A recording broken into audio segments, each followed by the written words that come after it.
LabCoat Agents. Hope you're having a great day today. I've got a special guest for you. And I think we met kind of by accident, right, Hassan? Yeah, we did.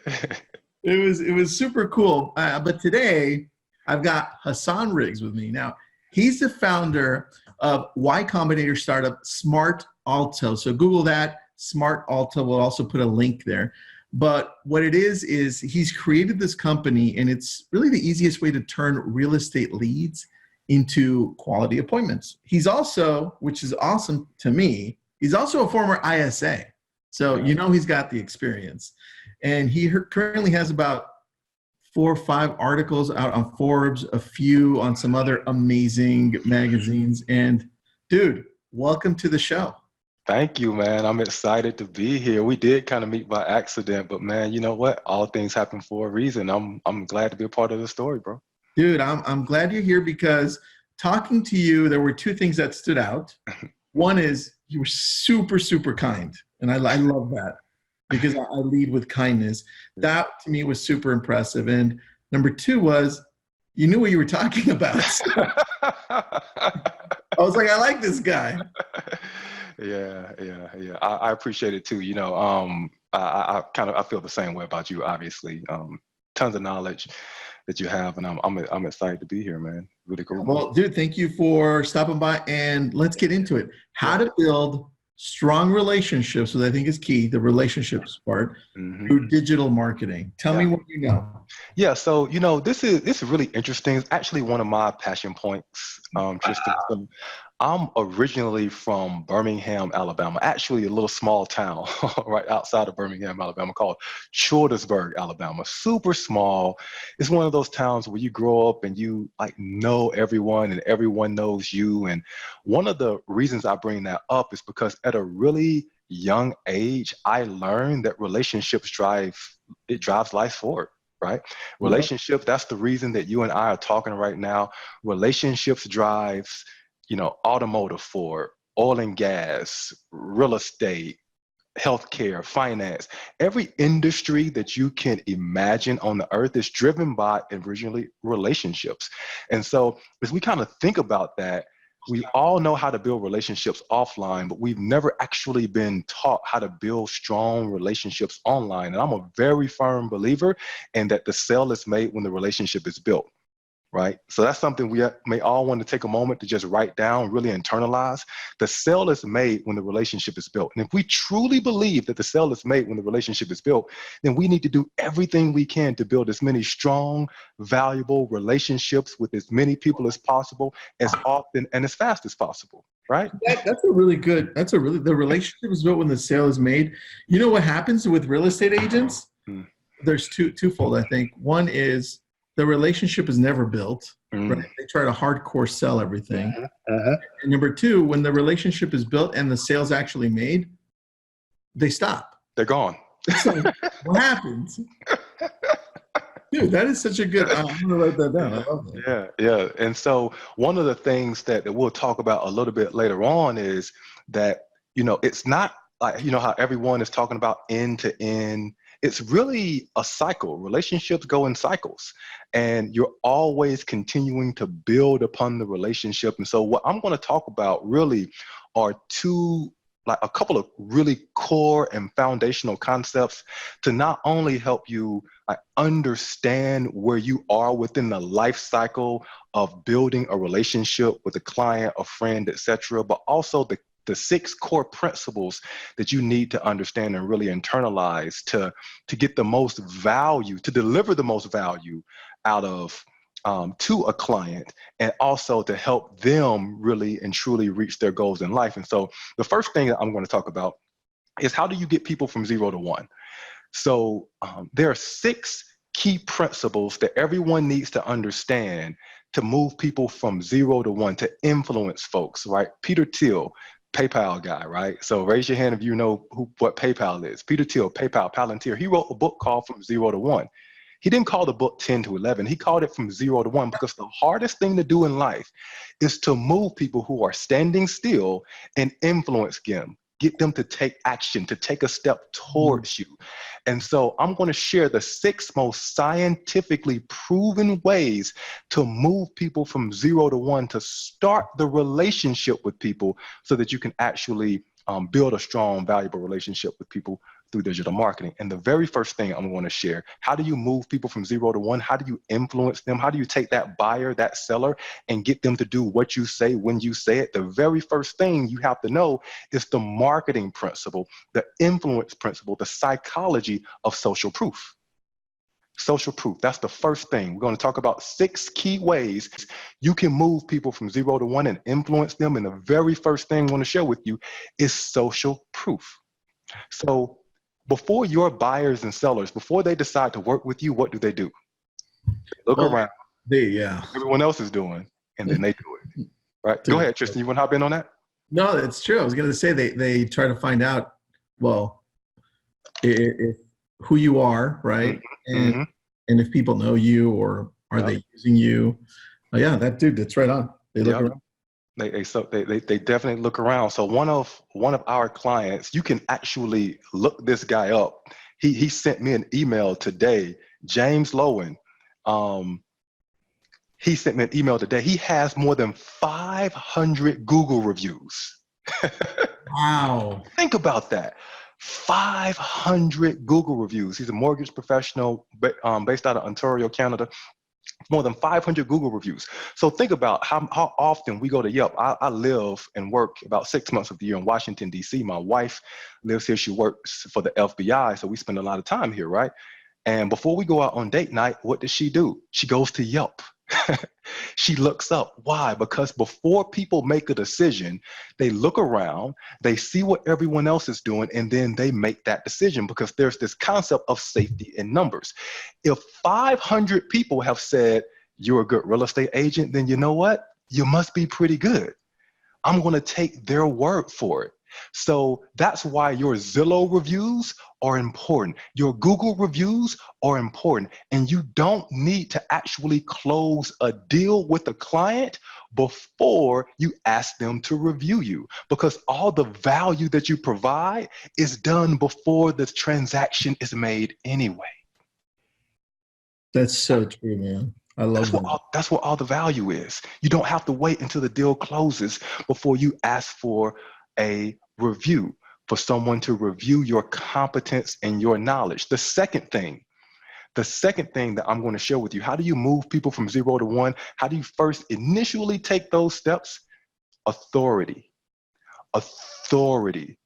It is a foundational, influential principle, marketing principle, to move people from 0 to 1, to get people to do what you say when you say it. If I'm driving down the street, Tristan, and a person who's dressed up like a police officer steps out of the car and goes like this, what am I going to do? Stop. Stop. Yeah. Hopefully gonna stop. Yeah, exactly. Hopefully I'm gonna stop. If I'm smart, I'm going to stop. That's right. But why is that true? It's true because we have been conditioned in life. Growing up in America, we've been conditioned in life to respect our authority figures. We respect our parents. We respect our teachers. We respect our principals. We respect police officers and firemen. We respect people who come across as authority figures, right? And so if you can share with your clients how you're an authority figure, you're a local expert, you're a market leader, that's going to go a long way to getting them to do what you say when you say it. Now, what's the best way to become an authority figure?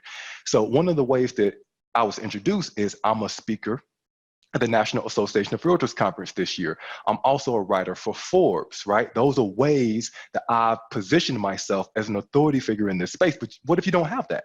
It's okay. What you do have is your knowledge of the local real estate market. And this is a core principle I want you to understand. It's that in the land of the blind, the one-eyed man is king. In the land of the blind, the one-eyed man is king. You don't have to be the local expert and know everything about your local market. What if you're 6 months into real estate?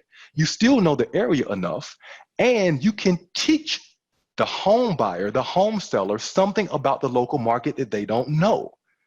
And anytime you teach someone something, you have therefore positioned yourself as an authority figure. And people listen to their authority figures. They So do. as long as you can teach them something that is valuable to them, the more widely available your knowledge, the less valuable it is. The more widely available your knowledge, the less valuable it is. So you need to teach them something specific to them that's valuable to them, and you'll be an authority figure to them. And you can do that great through video. You know? That's very true, man. Number three, how do you move people from 0 to 1? Liking. People do things for those they know, like, and trust. They know, like, and trust. And so people do things for folks they like. You know, you're a very likable guy. So are you, dude. And so that's one of the reasons that you built this huge influential group. Not only, you can see how all these principles kind of play together, right? Not only do you have a bunch of social proof, but you're an authority figure in the space. People like you. People don't hang around folks they don't like. So this is, you know, I hate to use this word because it's so overused, but people are talking about being authentic. It's really important when it comes to this, though, because if you're not authentically you, when you are authentically you, you're going to do two things. You're going to attract and repel. You're going to attract people who are like you, and you're going to repel the jerks who may just be jerks and you may not want to do business with anyway, and it's okay. So we have a client, and he is a part-time real estate agent. On his spare time, he also flies planes. I'm sorry, he's a full-time real estate agent. In his spare time, he also flies planes. Okay. And so he has a Facebook group all around aviation. Dude, and pilots. Think about that, right? So what if maybe you're not a pilot, but you love cooking?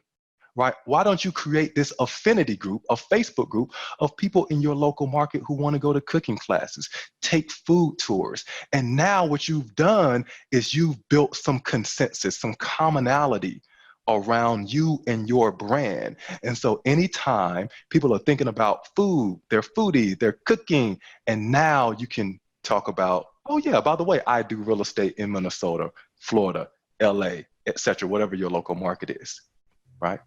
That's true. That's so key. I always tell people, look at what you do for fun as a hobby or maybe something that you have as a background, because most agents don't come into real estate as their first profession. Yep.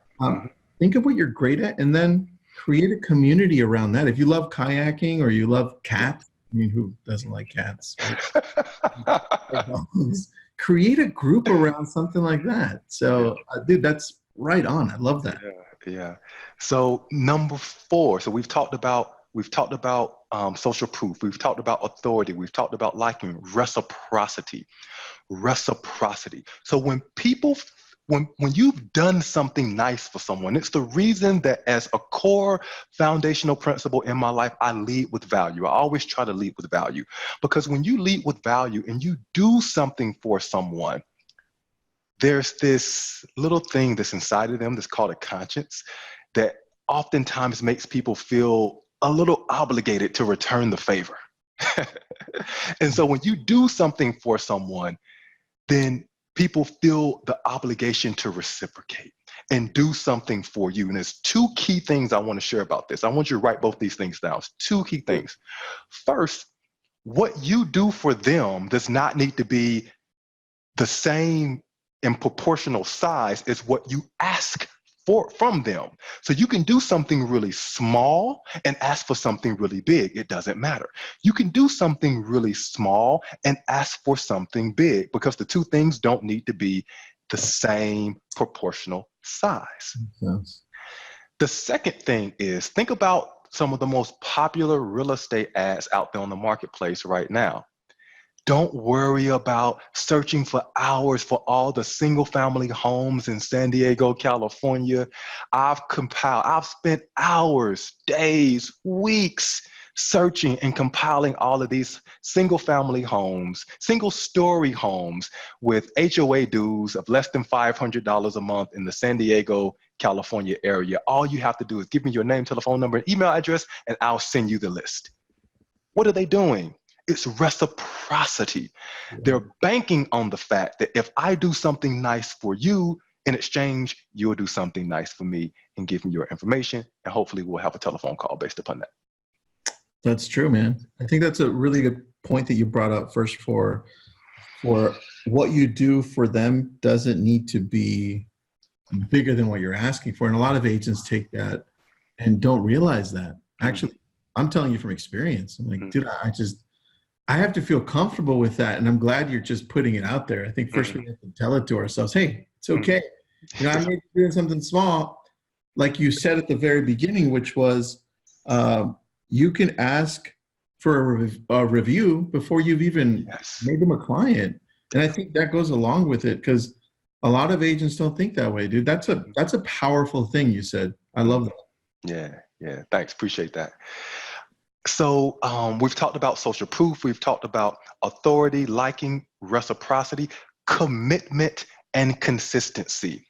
So commitment and consistency is based upon this foundational concept of micro commitments. I've quite literally built my life on micro commitments. Why I don't walk up to my wife, her name is Ashley. I didn't walk up to Ashley the very first day and say, will you marry me? I didn't walk up to her the very first day and touch her on the face. I didn't walk up to her the very first day. You don't do that. That would be freaky, dude. Hey, baby. Exactly. No, you don't go through life taking these huge steps when you're trying to build relationships with people. You take micro commitments because if you can move people from 0 to 1, if you can get people to do something really, really small, take a single step towards you, then it's a lot easier to get them to take the very next step. So what did I do? I walked up to my wife. I introduced myself, shared my name, eventually asked for her telephone number. We went to get coffee, lunch, dinner. Then I met her parents, met her friends. We Netflix, we got engaged, we got married. And then eventually we go on these couples family vacations, right? Where she loves me so much that she's like, I want to bring other people along. Let's go together. But it all starts with the micro commitments. And so what does that mean practically for you? It means that in your very first ad that you're running on Facebook, or the very first time you meet with someone, if you're asking them to do a buyer's consultation, you're kind of walking up to someone and touching them on the face, right? Yeah. When you don't know them at all, you're walking up to them and saying, hey, my name is, and you're just slobbering on the face. And they're going to be like, what are you doing? Dude, when I meet you in person, I'm going to be like, what's up, Hassan? You're going to be like, no. We're like, well, get out of here, man. That just doesn't happen. So you got to build your life and your business relationships on these micro commitments. And so what does that look like? You first, when you, going back to the list of homes ad, when you get someone's telephone number, just start a conversation with them. Send them a text message, right? Send them a text message. The very first thing you can say in your text message is, hi, Tristan, this is Alex, the personal assistant for enter your name. Hi, Tristan, this is Alex, the personal assistant for Josh at Keller Williams. I see that you clicked my Facebook ad about a list of homes in your area. I just have a quick question first. How many bedrooms are you looking for? The reason you're asking them that question, how many bedrooms are you looking for? Because it's a question that people can answer, make a mistake, and still get it right. It's so easy. And now once they answer that question, that's a little micro commitment. Because when people take a step towards you and they start a conversation with you, it's going to be in the back of their mind that, it's just, I have this unanswered question out there that I need to answer. And most people don't like to leave things undone. And when you don't like to leave things undone, what are you going to try to do? Finish it. Because as humans, our psychology, our makeup, the thing that we are told to do is finish what you start. That's right? So true. We're always told to finish what you start. That quitters are losers, and if you don't want to be, you haven't lost if you haven't quit. So continue the journey, and that's the power of micro commitments. Can you go over the last points? Because somebody asked, could you please just do like the highlights? Like number 1 was social proof, like that. Yeah. Okay. So we talked about social proof. We talked about authority, reciprocity, commitment, and consistency. Liking. The last one is scarcity. Scarcity. When people feel like something valuable is about to grow out, what do? They want more of it, right? So when things are very valuable and they feel like the expiration date on that is going out, they feel like it's going to be all gone, they feel like they need to take action now, they normally take action now. Do you think that fear of loss is more important than fear of gain from what you've seen? So what I believe is that they are both extremely powerful marketing principles to use. One of the things that I'll say is that in certain markets, the scare tactics don't work. And so you really have to know your market pretty well. That's a good point, man. Scare tactics don't always work, and the scarcity has to be real. So here's one thing I'll say because I don't want it to go unsaid, that everything I'm saying like has to be like true to who you are, and it has to be like authentic, right? It can't be like fake scarcity doesn't work. Like if you're selling a digital product and you're saying you're running out soon, it doesn't quite work. You know what I mean? But Yeah. in the same breath, if you're sharing with people, hey, you know what, rates are about to change, and you can show them that, hey, I think this Fed decision is coming down, rates are about to change. You may want to sell now, you may want to buy now. That's true scarcity that's like built into the process that people can go research, because in today's day and age, like the information is out there, man. Like before you and I met, you Googled my name, you wanted to see like, who is this guy? So everything that we're talking about has to be built on a level of authenticity and trust. And when people trust you, things speed up, right? So there's this concept, I don't want to get too much off on a tangent, but there's this concept of speed and trust and speed. When people trust you, the relationship, the transaction speeds up. Remember before 9/11, Tristan, so my wife works for the FBI, specifically in the counterterrorism division. Before 9/11, you could get to the airport in an hour and you'll be perfectly fine. You could catch your flight. Easy. Why? Because there was no like huge terrorist event that had happened at that time. And so we believed that you were trustworthy. And so we would let you just breeze right through. It's the reason I have global entry in TSA PreCheck, because I want the federal government to trust me and let me through the line faster. There's this speed and trust. And so when people believe you, when they trust you, they do what you say faster. That's interesting, dude. I love how you broke that down into those 6 steps. I love this one. Yeah. So as a side note, Tristan, like we can kind of chat about those things, or I can answer questions about those things, or I can go into like the meat and potatoes of it. Get into the meat and potatoes. We had a few people here say you're from Alabama, so they hey. So that was good. I am from Alabama, yeah. So I'm going to talk about and I went to the University of Alabama, so roll tide. Yeah, you had some people root for you on that one too.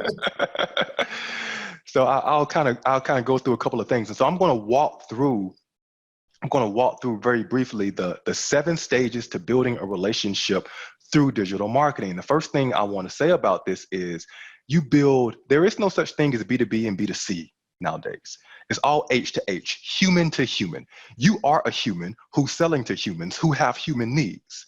You are a human selling to humans who have human needs. And so the way you build relationships offline is the same way you build your relationships online. And so I'm going to walk through the 7 ways to build a strong relationship with people through digital marketing. And the first way, and I'm going to relate this to dating, right? Because as I said earlier, I didn't walk up to my wife and just touch her on the face. I didn't walk up to my wife and, That's my favorite. I'm going to use that. You should. But you go through the natural progressions of building a relationship with someone. So the first step is the glance. The glance. So how do you actually introduce yourself to someone the very first time? How do you introduce yourself to someone? So we have a client. Her name is Susie Morrison. I love her to death. She's great. She introduces herself to people through video on through Facebook ads. And it's all just, hi, my name is Susie. And she goes around and she interviews local businesses in the area. So she's building in a little liking factor in there. She's building in some trust in there. She's building in some authority in there. But all she's trying to do is simply introduce herself to this person who does not know her from Adam, so that she can start building the human relationship with someone. So that's the glance, right? That's the first step, the glance. How do you introduce yourself to people online? It could be an image of you and your family that you promote to someone, to a cold audience, just simply introducing yourself and what you do. The second thing is the gaze. So once you've actually gotten someone to take a look at you, how do you keep their attention? How do you keep them coming back? It could be a blog post that you've written. It could be that affinity Facebook group that Tristan has been bugging you to start for the past 5 years. Start that Facebook group around aviation, around kayaking, around hiking, around something that you love and that you're passionate about. How do you keep people coming back to you? So you've gotten them to take a look at you. You've gotten them to glance at you. The third step is the digits. How do you actually get their telephone number and exchange some value here? Think about the reciprocity that we spoke about earlier. How do you actually get them to exchange their information with you so that you can start and you have the right to follow up with them and talk to them later on? Because we all know that all the money in this business is made in follow-up. I don't care how great and how beautiful you are, how great you think you are. If you don't follow up with people, you're not going to make nearly as much money as you can if you did follow up with people more frequently. And so that's where you could run that list of homes Facebook ad. You can run that ad asking people for their home valuation. You can increase the quality of leads by asking them more questions through your lead form. If you ask someone a question that says, hey, I'm wondering, before I give you this list, a quick question, is this for investment property or is it for a personal property? You're looking to buy this house, you're looking to get this mortgage. The more friction you put between you and them, the higher quality the lead will be, because they've had to jump over more hoops. And so we've talked about the gaze, the glance, the digits. The next step is going steady. How do you, now that you have this person's telephone number, get these micro commitments from people? How do you actually convert them into working with you? Trying to get them to your lender if you're in a market like that. In the San Diego market, where it's really expensive and people could be buying a lot of houses with cash. In San Francisco, people are buying a lot of houses with cash. You got a lot of foreign investment.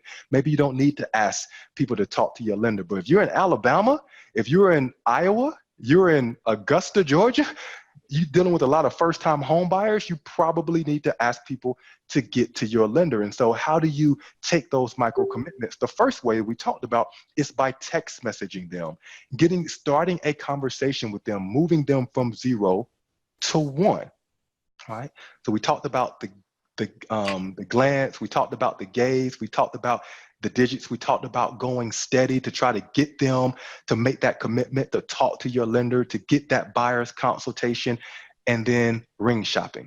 This is where, when you're actually sending them listings and they really care about it, because now they've made that commitment to you to where you are their real estate agent. So now when you send them listings, you can check and you can see that they're actually opening up, because you're trying to get them excited about the future, right? I remember when I first started, seriously dating my wife, and we're, talking about getting married, we would have pillow talk. And Tristan, you're married. You've had pillow talk. For sure. Pillow talk is where you talk about what type of ring would you actually want if we're going to do this, right? What type of house do you want to live in? How do you think about raising kids? You talk about the future and what's going to happen when you really get people excited about this, right? That's the pillow talk phase, the ring shopping phase. And then you have the marriage. This is where the transaction actually takes place, right? Where you are working together, you've helped them sell their house, you've helped them buy their new home. And this is, I want to stop right here and double tap on this a little bit, Tristan, if you'll just give me a little leeway, because because you brought this up earlier, where, you know, as homeowners are great at like buying the house, right? Leaning on your advice. They're awful at managing their home afterwards. As humans, we're great at starting something, but the consistency and building upon that thing is where we need the most help. That's why my mom, she told me when I was young, she said, it's a lot easier, Hassan, to get a job after an hour-long interview than it is to get promoted after you've been working with them for 3 years. And now they know what to expect, right? Because people, after they've kind of achieve something, they tend to kind of back off a little bit. And it's the same thing that you mentioned earlier, Tristan, when the real estate agent actually has the client, they've made the sale, and now they don't hear from that person for another 3 years. Dude, that's so key. Here's I'm going to interrupt you here on this. Yeah, go ahead. We were at an event, and they brought up this slide that showed that most of the money that's being invested in real estate technology is being invested on the buyer side, on getting the buyer or locking in the buyer through like Zillow, Redfin, all that. Mm-hmm. And zero money is being invested in post-close. Wow. And that tells us a lot, because wow, we're losing all of our past clients. We're not connecting with our sphere like we're supposed to. Mm-hmm. And there's a huge, huge opportunity for real estate agents to really take back a lot of this if we would just emphasize most of our business on the post-close. Mm-hmm. Mm-hmm. So that was exactly what you just said, by the way. I just rephrased it. Yeah, no, it's great. It's great. And that's like, I'm going to use that when I speak at NAR in a couple of months. I'm going to use that because that's data that you just mentioned, right? So we can have different opinions, but we can't have different facts. And you just mentioned facts. That's such a good saying. Dude, you're full of like these little nuggets. I'm glad this is being recorded, because that thing he said, that was good. Yeah, so it's all about continuing to build that relationship. Your client doesn't know when their warranty on their refrigerator is going to expire. You do. Like, you know all of these things about the process of managing a home that, as a homeowner, people just aren't thinking about because they got so many things. As a real estate agent, you can learn a lot. As a business professional, you can learn a lot from mechanics, because people believe, oh man, I got my mechanic. And the mechanics, they know how to nurture the relationship. There's been hundreds of millions of dollars in educating the mechanics and the car industry in general on the importance of maintenance. What are they doing? They are continuing to reinforce how to not only, after you buy the car, but how to maintain the health of the vehicle. In my local area in Washington, D.C., every time I cut the TV on, I see this company called Car Shield. And they continue to advertise for me to say, hey, you need to get your car maintenance. If you don't, then these bad things are going to happen. I get something from Jiffy Lube. I get something from my mechanic all the time talking about how to maintain the health of my car. What are you doing? I'm asking you a really tough question right now, right? So don't take offense to this, but what are you doing to help your clients manage the largest, most important asset that they've ever bought in their lives? How are you a part of that process? Dude, I think when agents sit down and take the time to think through that question, they're going to realize that they're not doing a great job. And hopefully they can start creating things that can help them maintain that relationship through that value that you're talking about. As a pause section, does your company do that? Does Smart Alto do that for your clients? Yeah. Yeah, we can. It's one of the like kind of core things that we provide, is helping people follow up not only with like converting new leads into quality appointments, but then even after that happens, how do you continue to follow up with people like post close? That's one of the things that people can do through our system and have very effective. Nice, dude. Yeah. So the final thing in this is the couple's family vacation, and this is where, again, I started off sharing that You know, my wife now, when we plan vacation, she's like, hey, what friends can we bring along? Because she loves me so much that she wants other people to experience the greatness of Hassan. I'm joking. That actually sounds really cool. I'm joking, but you get the That's idea. funny though. You get the idea. If your clients are not referring other people to you, you have to ask yourself, why is that? Why is that? Why are people not referring you to? It could be as simple as that you're not asking. It could be that simple. You're just not asking. And you don't need a sale to close before you ask for a review or before you ask to meet someone else who they know. You don't need that. The only thing that's required is for you to deliver value to people. If you're not delivering value, then I will be hesitant to ask. But if you truly believe in your heart of hearts that the sale is made when the relationship is built and that you've built a relationship with this person by leading with value, then why not ask? It's why James has 500 Google reviews. That was awesome. What's his last name? James Lowen. You Google his name. James Lowen. Lowen. Mortgage professional in Canada. 500 Google, actually 503, because I looked today before we started. Has 503 Google. Are you Googling that now, Tristan? Yeah, dude. Can you see it? My internet's a little funky right now. Yeah, so everyone out there, take a look at, just Google James Lowen or Lowen Mortgage Canada, and it's going to come up and you can see it's 503 Google reviews. He sent me an email this morning. Right? He does mortgages, yeah. Okay. Yeah, because we got a lot of mortgage professionals. 503, that's insane. 503. And so think about this for a moment. If someone is Googling mortgage professional in Canada and 500, so on one person has 503 Google reviews and the other person has 0, who they want to go with, who they want to contact first. It doesn't mean that the person with more Google reviews is better than them. It just means that that James and his team has taken and made this a part of their natural sales process. And if you don't have a process on how you go about doing your sales, if you don't have a system, then you're hoping. And hope is not a strategy. It's definitely not a way to build a predictable and consistent business. And that's what you're trying to build. Well, I think the problem, Hassan, is that hope is a strategy. It's a strategy for a lot of people. Man, that's bad. That's, dude, I'm looking at it right now. I'm just wondering, wow, this guy must have made it part of his life to do this, because that's insane. Yes. Yeah, man.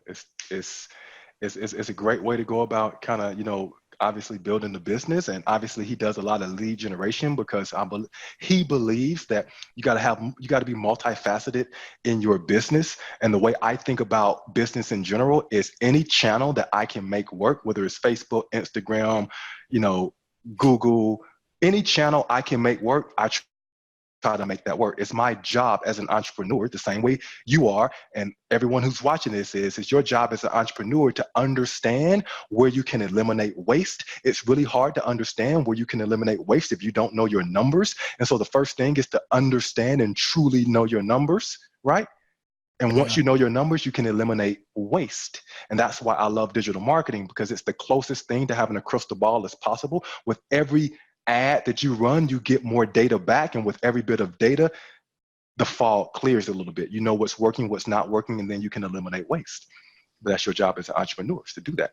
All right, dude, I love that. So as we're nearing the end here, I'd like you to tell us, because you gave us such amazing information. Thank you. Thanks, man. I appreciate that. What does your company do, and how does it fit into our world, the real estate world? Great. So thank you for asking me that. So first thing I'll share is that I'm a former inside sales agent, and I've personally set over 10,000 real estate appointments. And the very first thing that I learned as an ISA, very first day one, is it's a lot easier to unbook an appointment than it is to book an appointment. And it's really hard to book an appointment. And so as an ISA, I've just seen how hard it is for real estate professionals, for other ISAs to follow up, to send the text messages, emails, make the telephone calls, to set appointments. And so what Smart Alto does is we set appointments for real estate leads, for mortgage leads. We're the easiest and best way to do that. Most of our clients, before they start working with us, they're doing two jobs. They're part ISA and appointment setter, and they're part real estate sales professional because they have client-facing responsibilities. And so the top producing agents, teams, and brokers, they work with us because they're generating a lot of online leads, and they have a tough time of getting on the phone with those folks to follow up with them consistently, days, weeks, and months. And so my team has inside sales agents who their only job is to follow up and convert your leads into quality appointments 24 hours a day, 7 days a week. So new leads, old leads, doesn't matter? Or Doesn't matter. We have packages for new leads and old leads. The core part of our business is new leads, but we follow up with at least 100,000 old leads every single month. So people come to us with a database of 5,000, 7,000 leads. And as long as we have names and telephone numbers for those people, we can follow up with those folks and have our real people set appointments. All right. And the people are located in? From Utah to the UK. Wow. So they're spread out. Yeah. So we have a team of folks who are employed by Smart Alto, who we have in-house, who we train. Then we have a combination of contractors who work with 1099, but from Utah to the UK. So we work 24 hours a day, 7 days a week, 365 days a year. And we focus on not only converting those leads into quality appointments, but also focusing on moving the relationship from transactional to relational. All right. So they use your strategies, right? I love that. Yeah. And one last question then, do you also help in the follow-up for past clients and the sphere, or just like general database? So our primary focus is on new leads who come in, but if someone, we do have, I would say 15, 20% of our database of our clients who they have their past clients in there and will follow up with those leads using Smart Alto. It's a core thing. It's a core thing of something that we talk about and we preach that you have to continue to follow up with people, that the sale is made when the relationship is built and the relationship never stops. And so it's definitely a part of what we do. I love that, dude. Well, dude, thank you for your time. I'm going to ask you one last question. What's up? Anything you want to leave us with? Wow. Anything that I want to leave you with? Any thought, anything you want us to think about, to change, to do better, to challenge us as a group, or just any thought?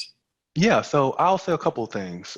One is maybe I'll talk about some of the biggest things that like the small hinge that swings the big door, the very small hinge that swings the big door. What I taught the top producing agents, teams, and brokers around, they don't always know their numbers.